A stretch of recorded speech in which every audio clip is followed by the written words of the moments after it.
Dr. Joanne Kong has been praised throughout the country as one of the most compelling advocates for plant-based nutrition today. She's centered ethically in raising awareness that greater compassion for animals and our planet is vitally necessary for transformative growth and positive world change. She's the author of If You Ever Loved an Animal, Go Vegan, and they'll be for sale for $2, only $2 after the presentation. Joanne has given presentations at National Animal Rights Day in Washington, D.C., Milwaukee Veg Expo, Veg Fest Colorado, Oakland Veg Fest, Spokane Veg Fest, Green Festival Expo, Asheville Veg Fest, Richmond Vegetarian Festival, Brigham Young University, MIT, Yale, Veggie Pride Parade in New York City, and many other, and now the Eugene Veg Education Network. Her highly praised TED Talk, currently at over 300,000 views on YouTube, is included in Unbound Project. It's a multimedia and book project that celebrates the inspiring women who have been at the forefront of animal advocacy around the globe. She has 2 international trips coming up. In June, she will be featured as the U.S. speaker at Green Food Fest in Norway. And in August, she will give 12 presentations in a speaking tour throughout India. Joanne is a faculty member at the University of Richmond in Virginia and also an award-winning classical concert pianist. She's also being interviewed for 2 upcoming documentaries, Taking Note, about vegan musicians, and Eating Our Way to Extinction, to be narrated by Kate Winslet.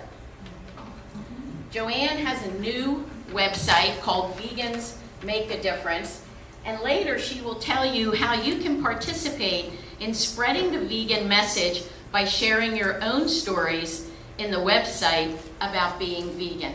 Would you please give a warm welcome to Dr. Joanne Kong.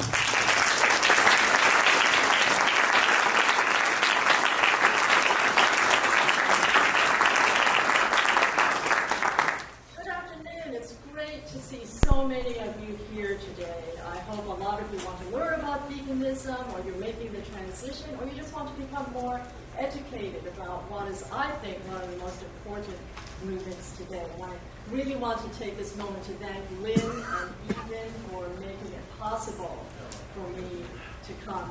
It's that kind of hard work of getting community involved in such an important aspect of our lives that I really can't thank her enough. Yeah? Is the sound on?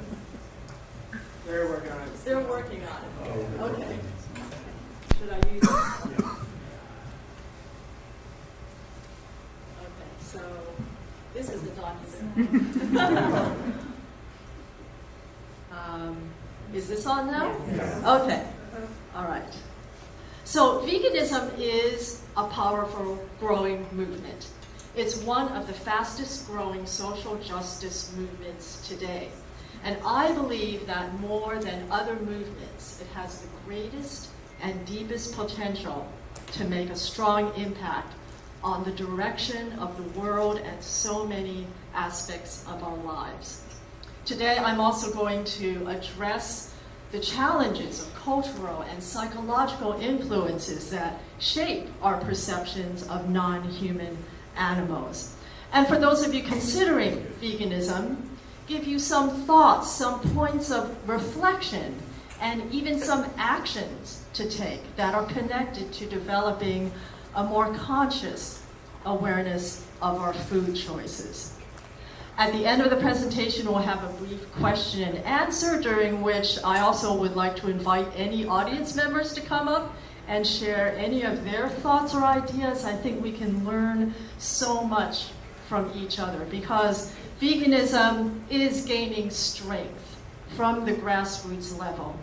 Every individual who makes these positive food choices and influences others, we're all becoming part of this growing collective voice that truly is changing the world. So there are actually, I think, two broad areas of impact connected with veganism. One is the physical, that has to do with our stewardship of our planet, the only home we have, our environment and resources, and our bodies, taking care of our health. The other aspect is about identity, how we see ourselves as humans. Veganism gives us the unique opportunity to put the greatest good in our lives by extending compassion and equality to our fellow sentient beings. So in talking about the Earth, we all know that climate change is a big topic these days. We are facing so many global problems: climate change and global warming, deforestation, depletion of our resources, soil erosion, species and habitat loss, ocean dead zones and rising sea levels, water and air pollution, and world hunger. We're all aware of these. We must urgently reverse these issues because they are now reaching catastrophic levels. Just look at some of the events that happened in 2017, right? We had the hurricanes, Harvey, Irma, and Maria. We had ravaging storms and floods and the devastating wildfires in California. Have there been any wildfires this past summer in Oregon? Yes. Yes, even in Oregon. So we are seeing this all around the world, and these are very, very serious problems. Now, it's true that environmentalists and legislators are rightly, they're focusing on reducing carbon emissions, and they're investing in renewable and alternative energy sources. But all of this is enormously expensive, calculated to be in the tens of trillions of dollars to implement new policies. It would take decades, the expense, and there's also the overriding complexity of social, economic, and political issues which must be dealt with at a global scale. We are running out of time, and we no longer can be complacent about the damage we're doing to the planet. So we need to know that there is one thing that is a major contributor to all of these global environmental problems, and that is animal agriculture. The Stanford Environmental Law Journal has stated that our reliance on animal products is, quote, a leading cause of everything, one industry that is destroying our planet, unquote. And here are just a few facts among many. Animal agriculture accounts for 51% of human-induced greenhouse gas emissions. That's actually 4 times the amount of emissions from all modes of transportation combined globally. It's the #1 cause of species and habitat loss due to deforestation for grazing and growing of feed crops. In our country, animal agriculture is the #1 cause of water pollution. It actually uses half of our water, 70% of our grain, and 80% of our agricultural land is used to feed the 10 billion land animals that are killed for food every single year. This is a massively inefficient way of producing food. In fact, to get the same amount of nutrition, meat production uses 16 times more land than growing plant-sourced foods. And for the emissions of beef production, that amount is 250 times higher than growing legumes per gram of protein. By contrast, you can help change the world and improve the planet by going green with your diet. You can actually cut your carbon footprint in half by going vegan. So while policy leaders and even environmentalists are largely overlooking this issue, there is something that each and every one of you can do right now as individuals. The single most powerful action you can take to help save the environment and our resources is to shift to a plant-based diet. Out of curiosity, how many of you have shifted to mostly plant-based eating? Great, I'm so glad to see that, because you really are making a difference. So on to our next area, we're going to talk about health. And in our country, our diet is actually the #1 cause of death. And this is a picture to illustrate what's known as the standard American diet, or SAD. Our Western diet has put us at the top of the list in the world for obesity. I even read recently that nowadays, 10 times more of our young people are obese than 40 years ago. So this is an epidemic in our country. Overwhelming scientific evidence links the consumption of animals and animal products to numerous diseases. Health costs related to animal and animal product consumption has skyrocketed to over $100 billion every single year. So this is not only a health epidemic, it's also, in terms of economics, it's something that we all need to be highly aware of. You've all heard of the World Health Organization? They put out a huge study in 2015. Did any of you read about that? There was an issue in Time magazine that talked about our Western consumption of animal products. And the World Health Organization now places red meat and classifies it as a group 2A probable carcinogen. Red meat meaning cows, calves, pigs, goats, and lambs. And consuming processed meat is a group 1 carcinogen, meaning it's definitely carcinogenic to humans. So I hope that all of you have totally cut out not only meat, but especially processed meats. In fact, the group 1 classification is the same classification given to cigarettes and asbestos. So there's a new saying now that meat is the new tobacco. So this diagram, instead of cigarettes, you have hot dogs here, and it lists all of the diseases that are caused by both. So that's it. Yeah, can you, someone back there, maybe try to focus that a little bit better? I know it's a bit of a challenge. I can always show you the slide afterwards if you want to look at it. And actually, it was put out by this amazing organization. Have you all heard of Physicians Committee for Responsible Medicine, headed by Dr. Neil Barnard? And you can read all about his amazing work.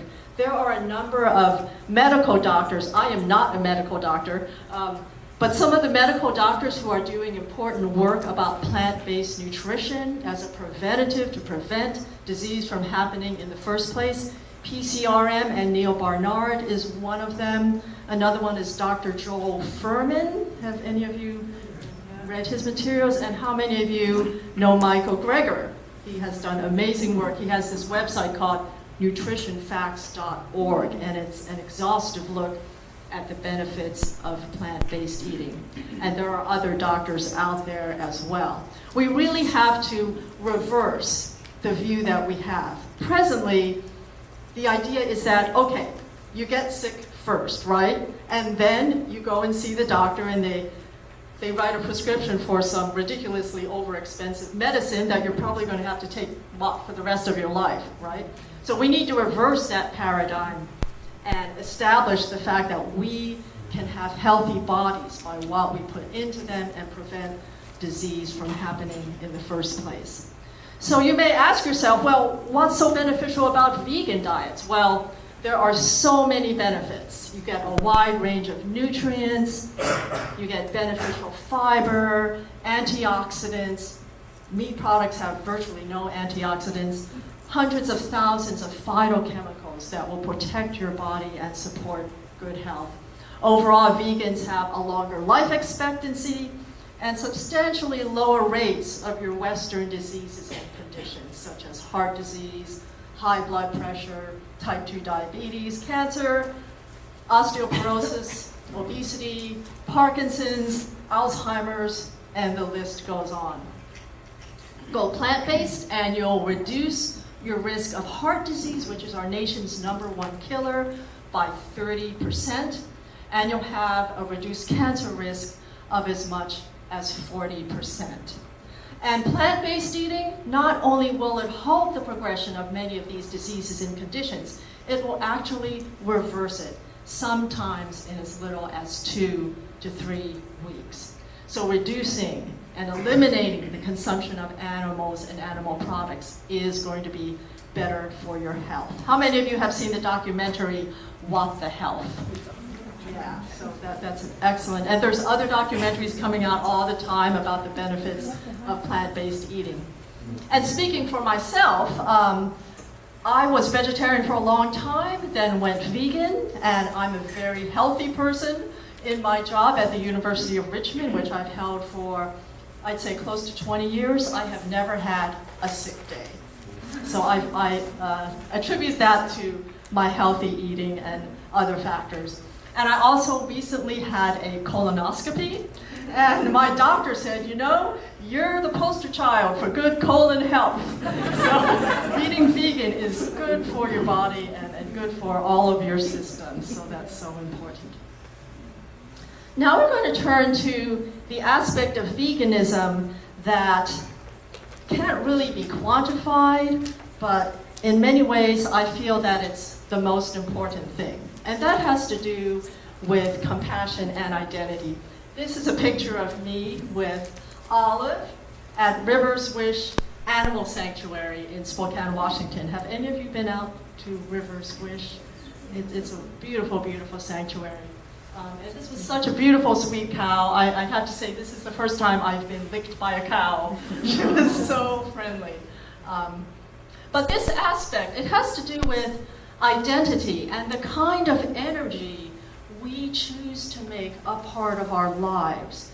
If we consume animals, what we're bringing into our bodies is the result of immense pain, terror, suffering, and death that was brought upon a fellow animal. Our society as a whole enables the unnecessary torture and killing of billions and billions of animals every single year. And I really feel that what this does is it degrades, it numbs the very beautiful qualities that make us human, our sense of compassion, kindness, empathy, sensitivity. It's like all of that has been put aside in the way that we exploit animals. Instead, we can enhance our capacities for tolerance, respect, inclusivity, and peace by choosing not to be a part of animal exploitation. These animals, they're the most innocent and vulnerable of beings. Another way that I like to think about it is that it's a matter of what I call compassionate oneness. That you see all of life, all of these other animals, we're all connected. We're part of the same thing. We have the same basic instincts, right?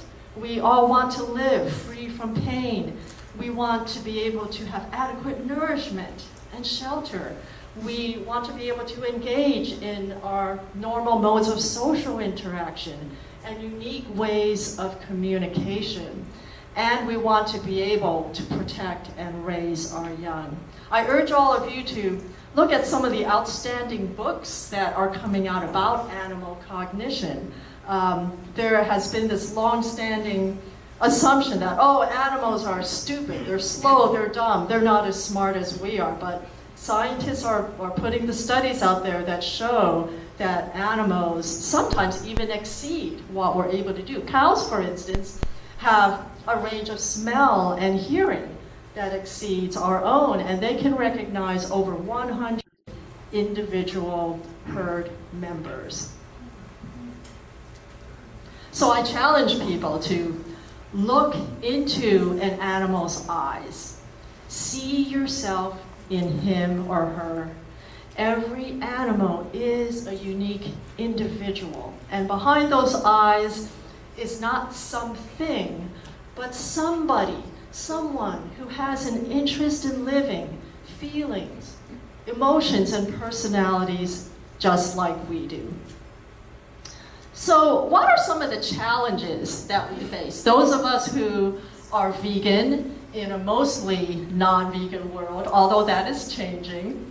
And what are the challenges for those of us who are advocates? Those of us who advocate for animal rights and veganism, organizations such as EVEN. What are some of the challenges that they're facing? I believe that at the core of the challenges lies this stark inconsistency in our views towards different animals. Have any of you really thought about that very much, about how, gee, we can love our pet dog or cat, yet at the same time go and eat a cow or a pig? So this is one of the central aspects that we need to talk about. There was actually a survey done in 2013, and in this survey, 73% of Americans said, yes, I'm against animal cruelty. We know that each state has animal abuse laws that stipulate fines in the thousands of dollars and even jail time. Yet there are no federal laws that truly protect farm animals. Those animal abuse laws do not apply to farmed animals and the millions of more animals that are exploited and killed through the entertainment, research, and clothing industries. Yes, there are some policies, such as the so-called Humane Methods of Slaughter Act, that do virtually nothing to lessen the realities of suffering, violence, and death.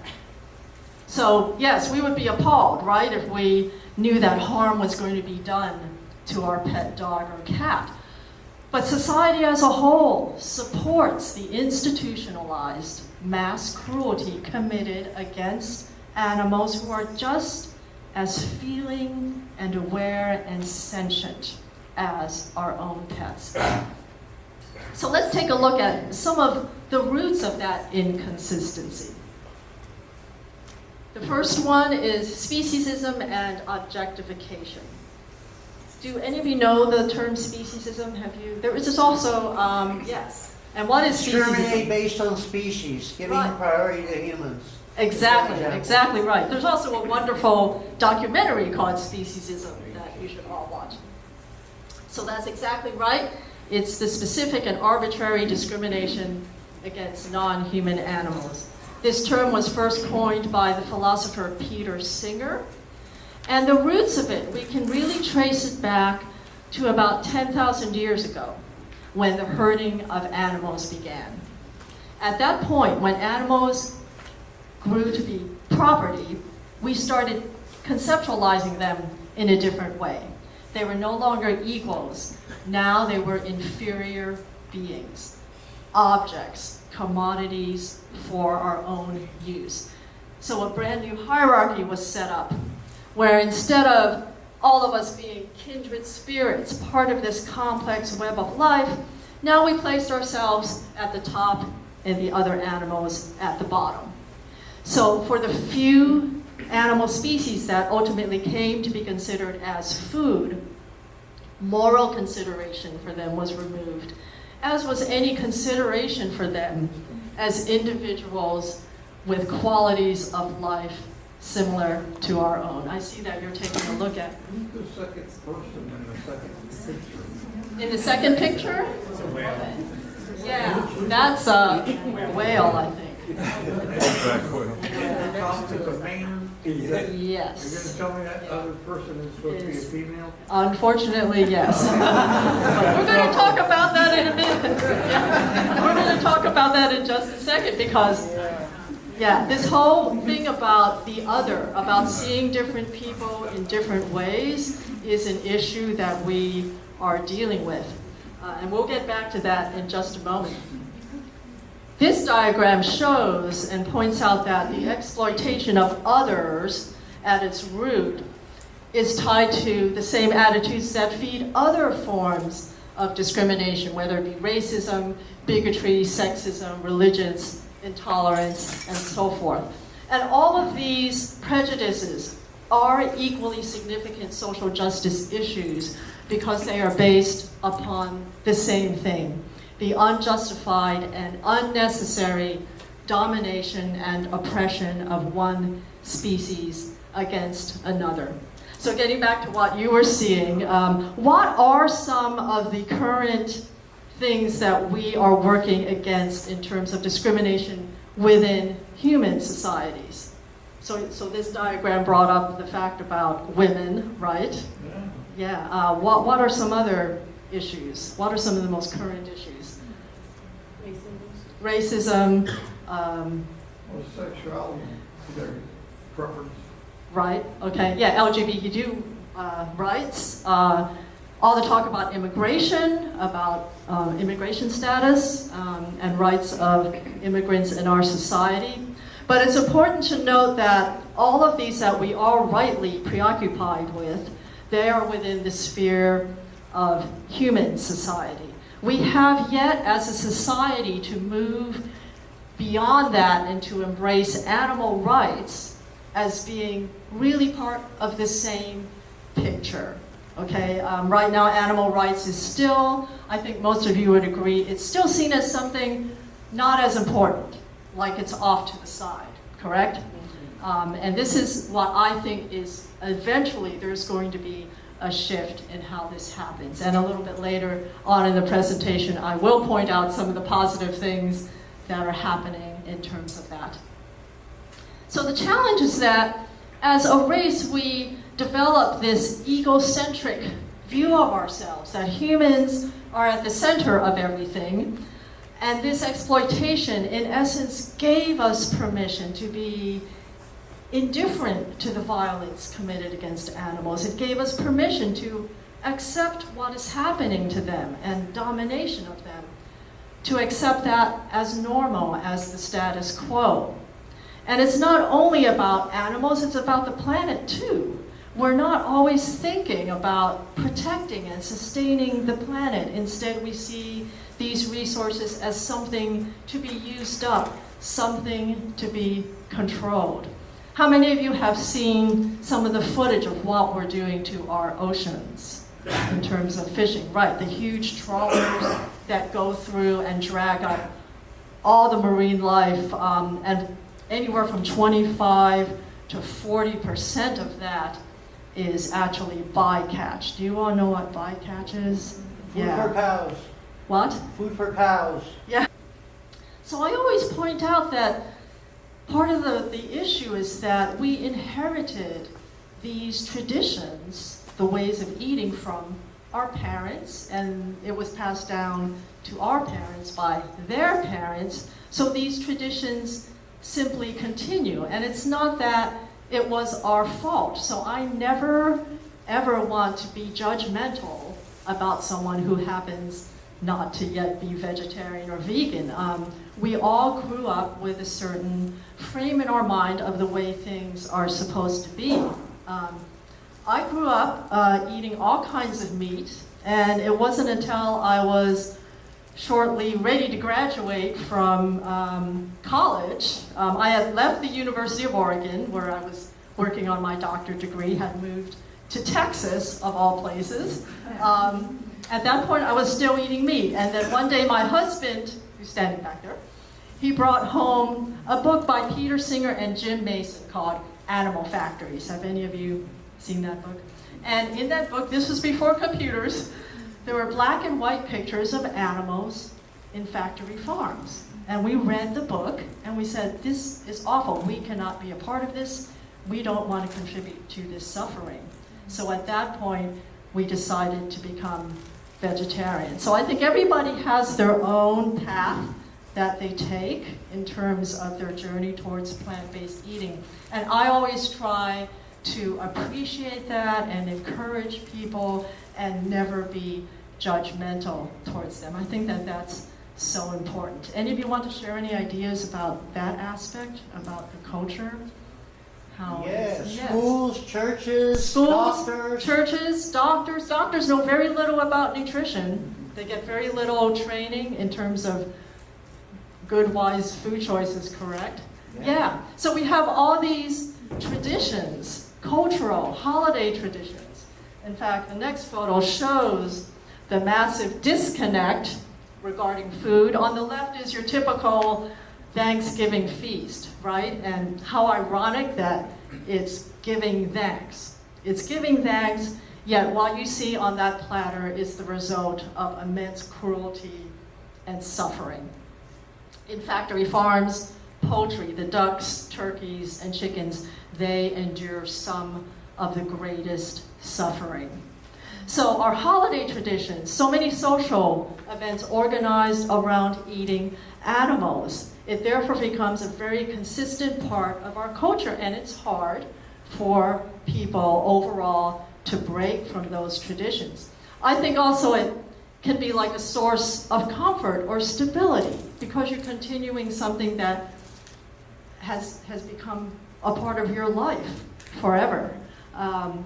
And hopefully you'll learn more about what is happening with our exploitation of animals and decide that you no longer want to be a part of it. I found this interesting sentence by psychiatrist Joanne. She points out that, quote, "If we're doing the same as everyone else, we must be doing it right. And finding a reflection of ourselves in those around us is a form of validation. The need for acceptance is a basic human instinct," unquote. So the acquired customs and habits we have grown with concerning animals are continually being reinforced, and that is a challenge that we're faced with. The next issue has to do with what I call invisibility. How many of you even know where factory farms are located? A couple of you do. Where's the nearest factory farm in this area? Do you know? Most people don't know, right? This diagram shows the density. The red areas of the graph show where the greatest density of factory farms are. There are actually 20,000 of them in the United States, but generally we do not know where they are. We know that various states, about 7 or 8 of them, have ag-gag laws in place that make it illegal to take videos or photos in the facilities so that the immense suffering that happens behind their walls remains largely hidden. Although that is changing with the internet and the fact that you can actually access a lot of these things. Yes? What do the blue dots mean? The blue dots, I do not know what the blue dots are. That's a very good question. And in essence, with factory farming, the fact that we are not permitted access to them, that's another way in which we've grown to be insensitive to what's happening because it's so distanced from us.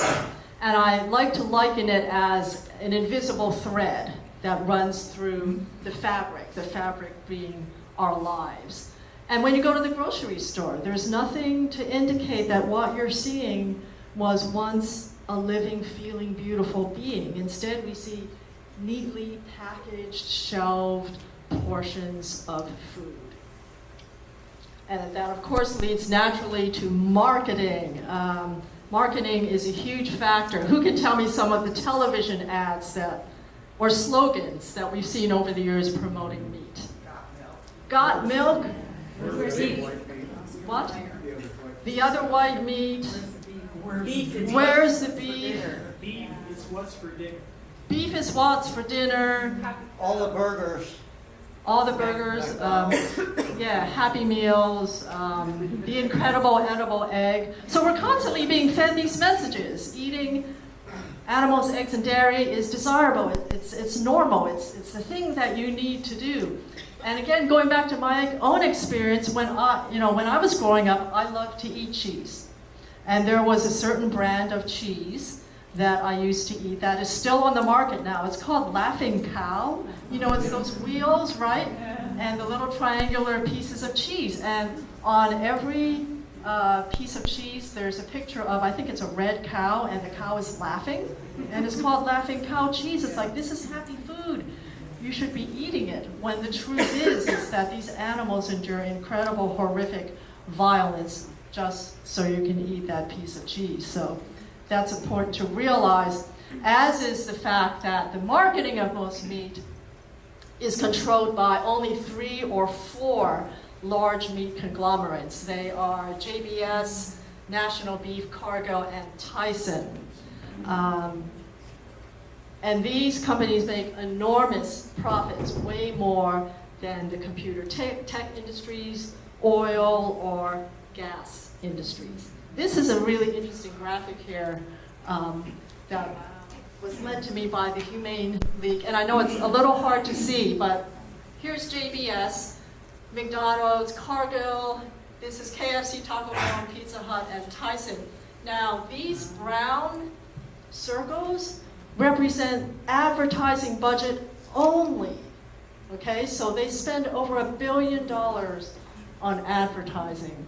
The little green circles you see here, they include Humane Society, PETA, PCRM, Mercy for Animals, Compassion Over Killing. Those represent, the size of those represent the total budget for those organizations. So you can see that there's a massive difference in the power that these meat and fast food companies exert on the consumer. So that's a startling thing to realize. Also realize that our US government heavily subsidizes the meat and feed industries. Tens of billions of taxpayer dollars go to support the growing of grain for livestock feed. And ground beef, if the US government did not support that industry, the true cost of a pound of ground beef, does anyone want to venture a guess what the cost would actually be? $30. You're right. How did you know that? You're smart. Studying this for a while. Great. Yeah, Applying so it. that's fantastic. Yeah. So that's a really good example of the power. In fact, meat, $30 a pound. It would be $30 a pound. Yeah. And the fast food and meat industries have tremendous lobbying power. They spend over $100 million every year on lobbying and campaign contributions. Also look at misleading labeling. How many of you have gone in the grocery store and you see things that say, humane certified, free range, cage free, all natural, all of these labels that lead us to want to buy the products, like we're doing something good for the animals because this came from a high welfare farm. You can't believe everything that you see. Any industry that makes tremendous profits off of the slaughter of innocent animals, how can this ever be called humane? There are also a number of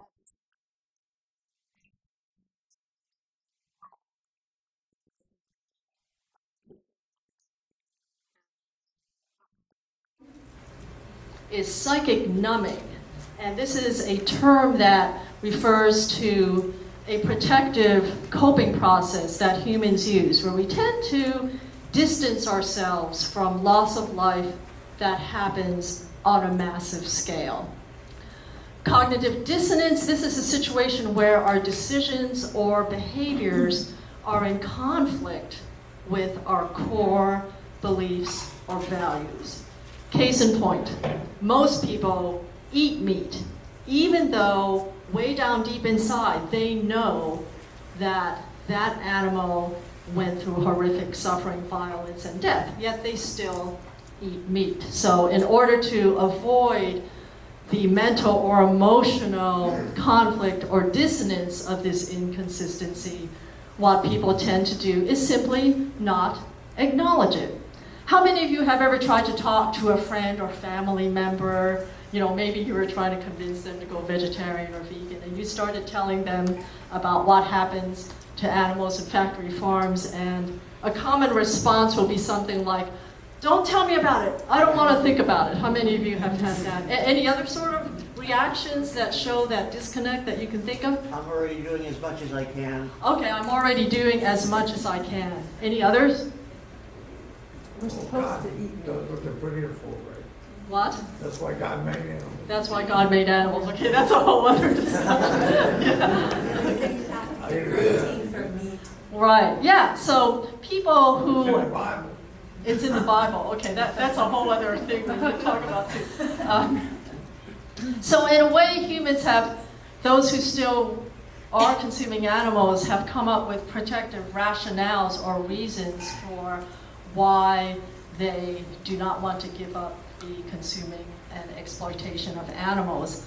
And so distancing themselves from the reality is one way of coping.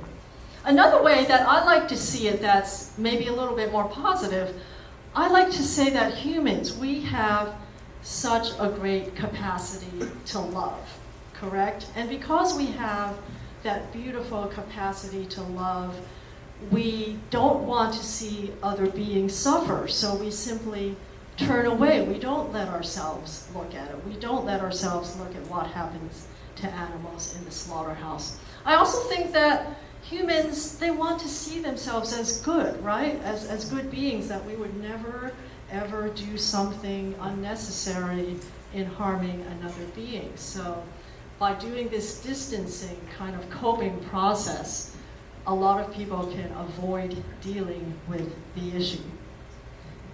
And finally, superiority. There are some psychiatrists that talk about the fact that humans, in their effort to almost deny or resist their mortality, do so in a subconscious way by exerting dominance over other beings. And this is beautifully put together by a writer by the name of Michael Mountain, who writes a lot about veganism. And he offers the following, which is in line with this concept. Quote, "It's been called the signature cry of all humanity. I am not an animal. Over thousands of years, we humans have sought to separate ourselves from the rest of nature, to see ourselves as superior and exceptional.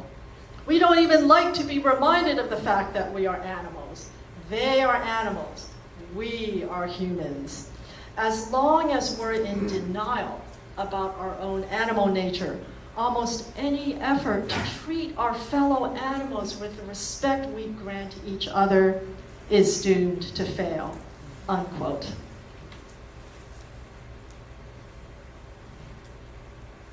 So the next portion of today's presentation is where I jotted down some thoughts for reflection, things that maybe some of you might find helpful in terms of just kind of getting in touch with yourself about your own thoughts, about your relationship to animals and what part the animals have played in your upbringing and the choices that you make today.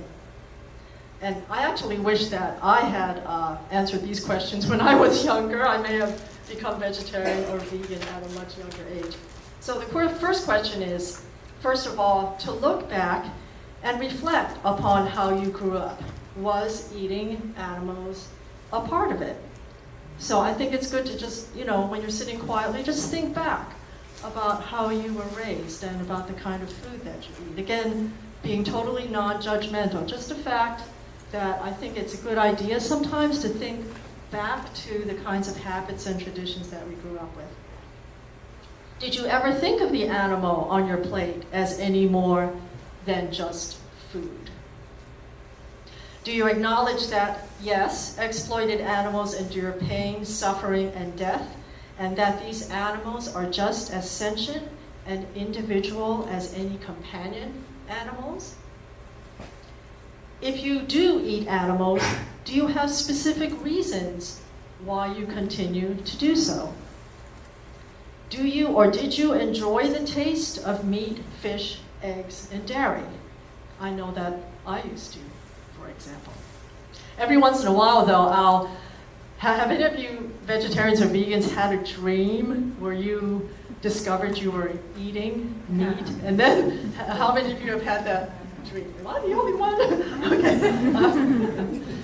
And then you wake up and you're kind of in a sweat and thinking, oh gosh, oh good, I really did not. I was just dreaming. If you still consume animal products, does it matter to you that it entails unnecessary suffering and death to other living beings? Ask yourself that question. Was there a certain moment, for those of you that are vegan or vegetarian, that led you to become vegan? Or was it a gradual change? And again, everybody has their own path. I've talked to so many people in all of my travels. Some people make an instant change to veganism right away. Others do it by cutting out one kind of meat at a time. Others start by being vegan at breakfast, then vegan at lunch, and then finally vegan at dinner. I think it's so important to acknowledge that everybody is going to have a different path, a different set of motivations. I know there are some vegans out there, staunch vegans, who say it has to be totally vegan right away, and I think that's impractical. We need to be encouraging, and in my talk with people, I always try to open up discussions to see where people are coming from and understanding what their thoughts and feelings are. If you are vegan, what are the factors that motivate you to be vegan? Is it about the environment? Is it about health? Is it ethical reasons? For those of you who are not vegan, would you ever consider it? And if not, what is keeping you from going vegan? Or perhaps you're fine with being vegetarian. My husband and I, for the longest time, we were lacto-ovo vegetarians. We still consumed eggs and dairy. And it wasn't until about 5 years ago, even though we were mostly vegan up to that point, we said, wait a minute, if we're going to do this for an ethical choice, how can we continue to consume foods that are rooted in suffering? And here are a few actions to take, and many of you have already done this, I'm sure. On the internet, watch footage from factory farms if you don't know what goes on. There's an excellent short video. How many of you have seen Paul McCartney's If Slaughterhouses Had Glass Walls, Everyone Would Be a Vegetarian? Have any of you seen that? Yeah, that's an excellent one to watch.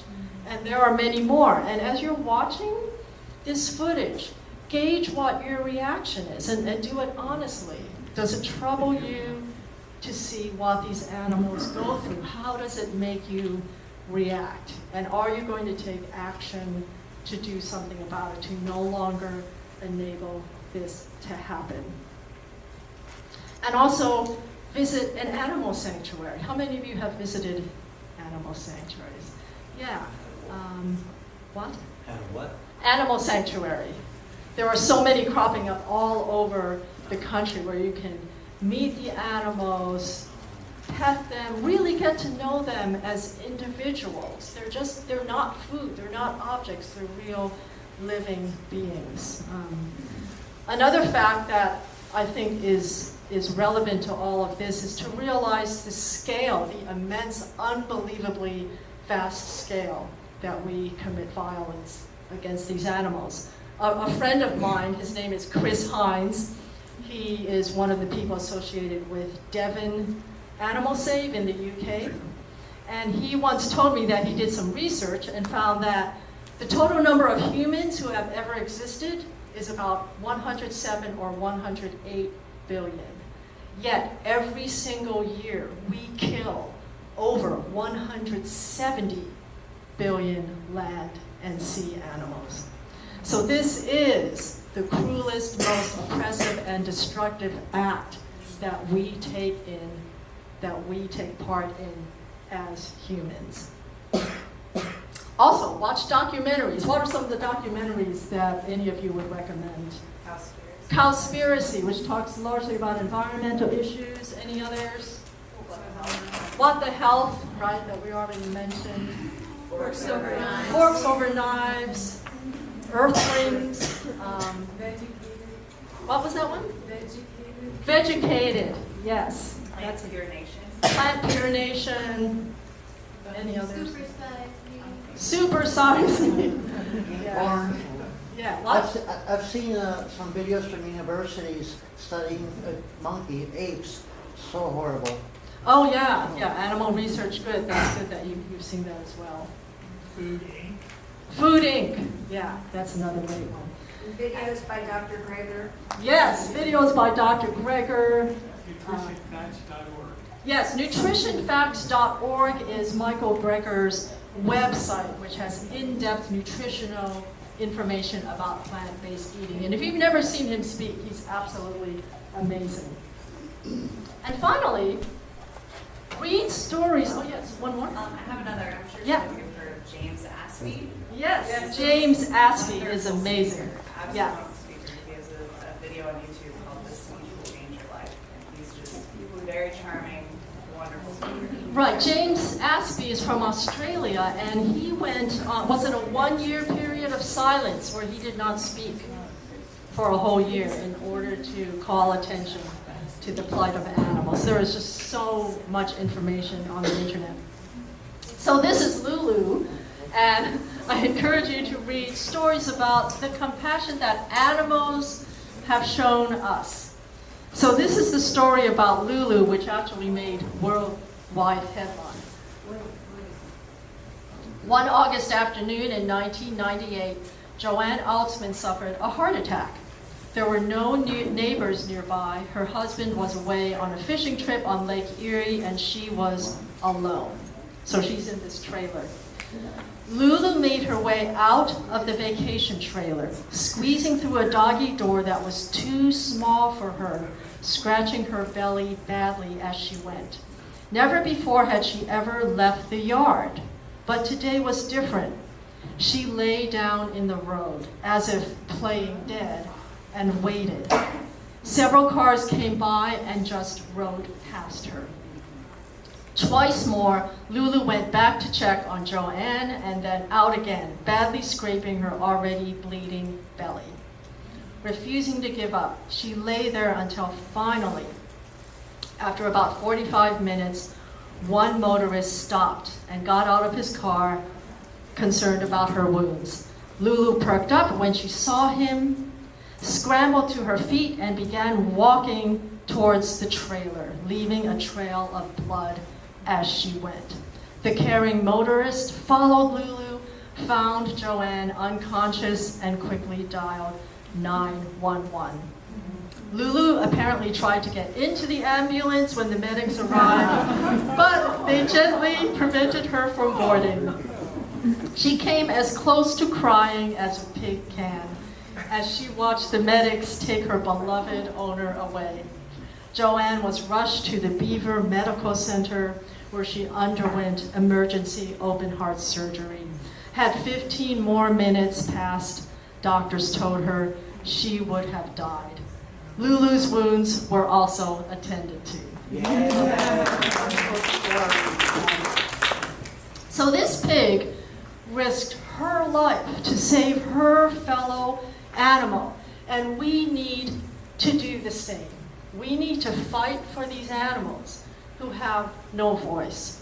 If we profess to so strongly oppose discrimination and inequality, how can we promote peace, justice, empathy, and understanding when as a society we are inflicting suffering and violence on such an unbelievably vast scale? I always like to point out to what's happening in current events, and we all know about all the marches, all the instances where people are standing up, they're making their voices heard, and we can do the same. We can lead by example, and we can lead by activism to pave the way to a greater, more compassionate future for animals, a healthier future for ourselves, and for the sustainability of the planet. And in this very challenging political climate, I am constantly inspired by the words of President Barack Obama.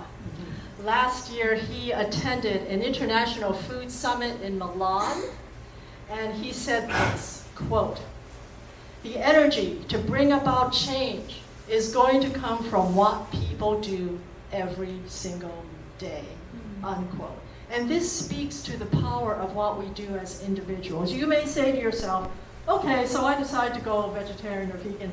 How is that going to make a difference? Well, it does make a difference. As I said at the beginning of the presentation, we all are forming this fantastic collective voice that really is going to change the world. You've probably all heard of the wonderful organization Mercy for Animals, and at the end of last year, they put out an article titled, "This is why 2017 was the tipping point for veganism." Did any of you see that article?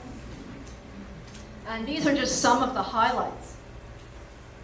The first one is that America's largest meat producer, and that happens to be Tyson, has invested in a vegan company called Beyond Meat.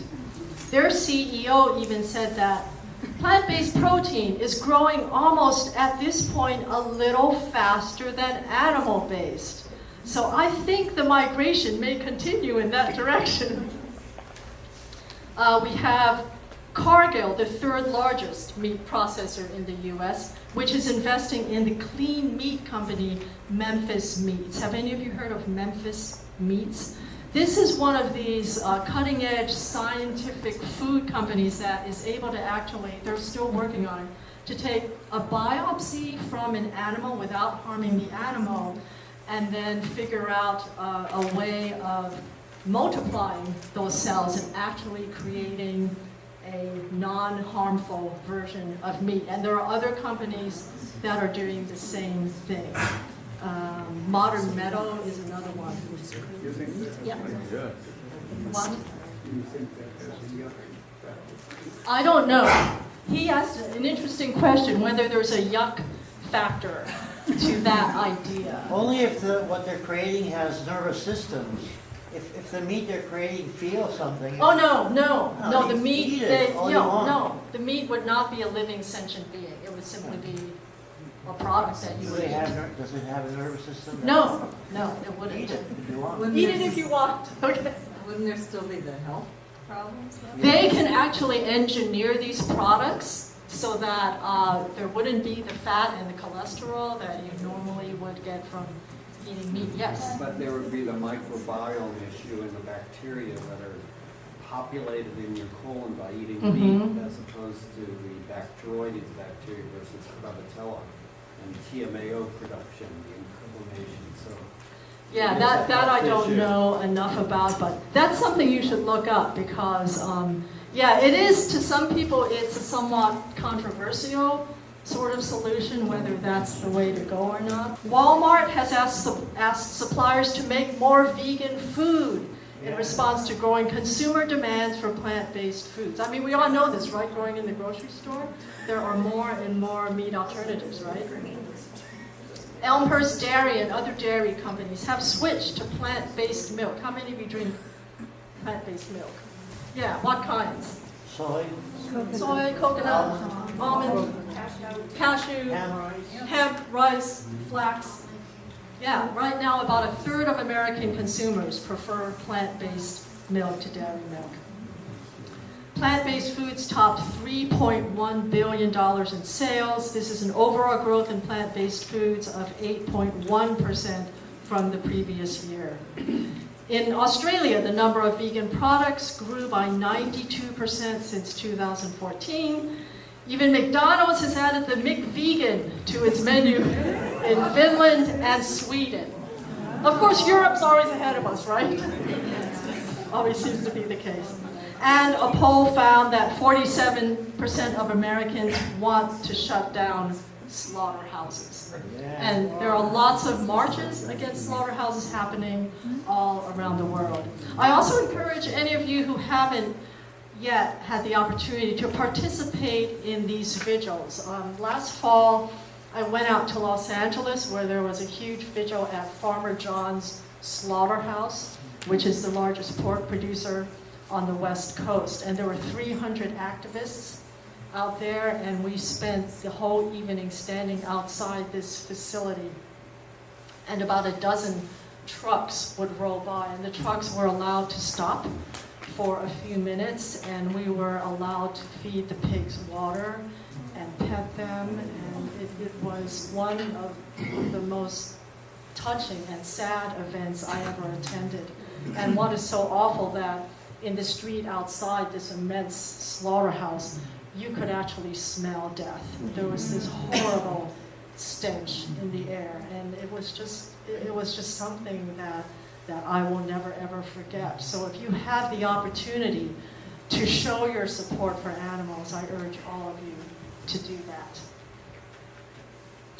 Before we go to some questions, I also want to mention the Humane Party. Have any of you heard of the Humane Party?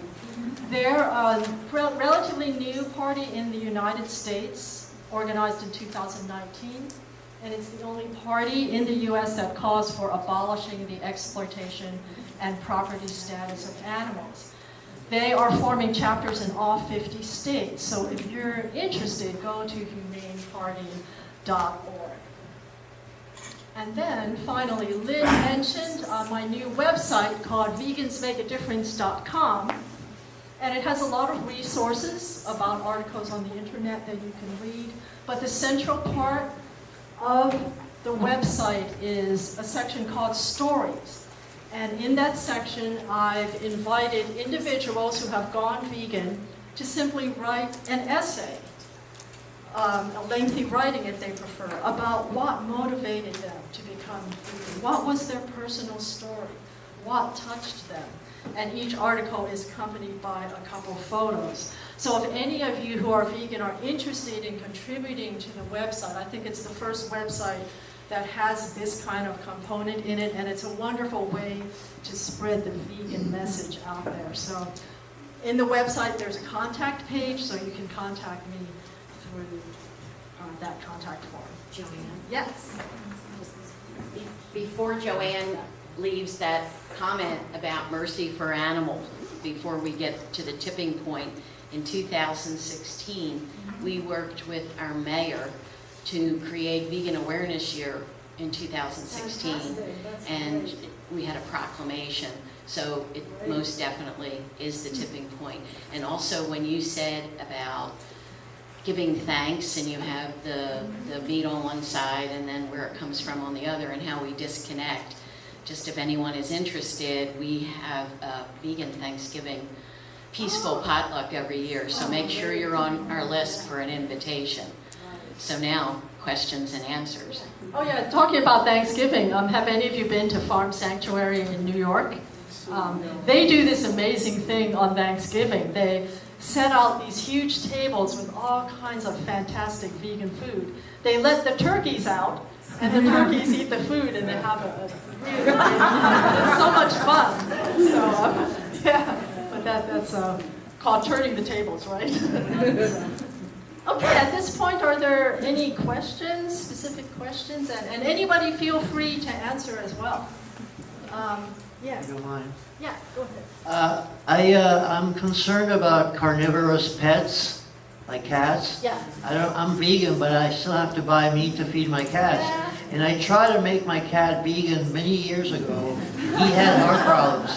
He ate it. He was a kitten when I got him, but he had problems. And I was giving him the taurine and the other things that it needed, but the things that this company called Veggie Pet was selling me that I was supposed to add, but I don't think it helped him. I think he died at 10 years. He died at 11. Yeah. So from what I understand, because cats are obligate carnivores, they have to, like you were saying, get their amino acids from meat. So that is an issue. I also have vegan friends who have cats, and I think, It's easier with dogs to make it. dogs can be vegan. There's a company called V-Dog out there, because dogs can officially be omnivorous. They're not obligate carnivores like your big cats are. So, yeah, question over here. Yeah, yes, the pet question. I also, cats are obligate carnivores. Although I came across an article on PETA where they talk about how to transition your cat to being vegan, and it's totally safe, and they have all the recommendations and everything. So I don't have a cat, but I do have friends who have that question. So check it out.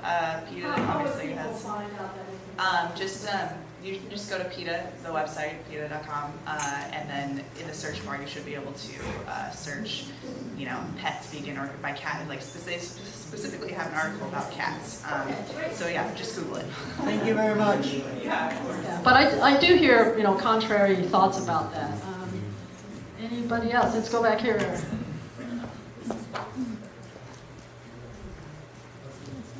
Thank you, Doctor, for a powerful presentation.